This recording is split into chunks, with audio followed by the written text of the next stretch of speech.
Hello everyone, welcome to my YouTube channel. So today's topic is very interesting. Today we are going to discuss some last minute tricks for NID and UCEED. So I have been teaching NID and UCEED students for quite a while now, and the most frequent question I have been asked every year it's about this.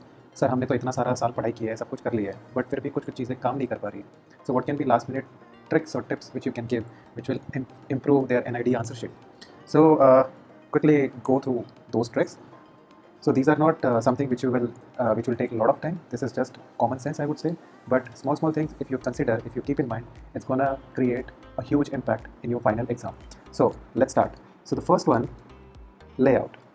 Now layout is very interesting topic. Most of the time, the NID exam which we see, NID or UCEED, the answer sheet will be in this pattern, right?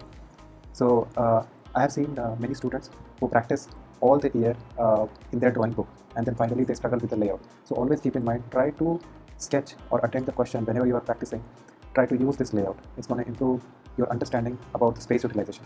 Now, let's say, now this is the standard layout which will be given for most of the questions. Now in this, I would recommend first you to divide it in some kind of grid. Now these lines should not be very dark. It should be just for your reference, so it should be as light as possible, just for your reference, so that it will be visible on the screen. I am making it a little dark. So now you have a clear 3x3 grid over there. Now you need to consider that to make your answer sheet, to make your design drawing look more interesting, you always need to have some breathing space from your borders. So let's say if you are keeping this much breathing space from your outline, so roughly your sketch will be falling in these lines.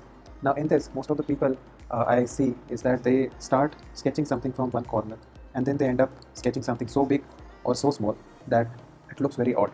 Now to avoid that, keep this in mind, this grid and the breathing space around here, and always start from your scribble page. So all the papers, they have the scribble area. There I recommend all of my students to create these kind of inset doodles.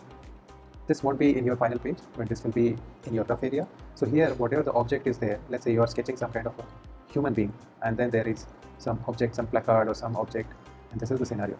Now you need to see if this is what you want.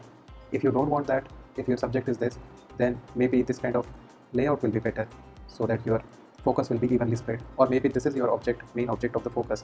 This is the design. Then you need to move your human figure in this direction, and these things will become less prioritized.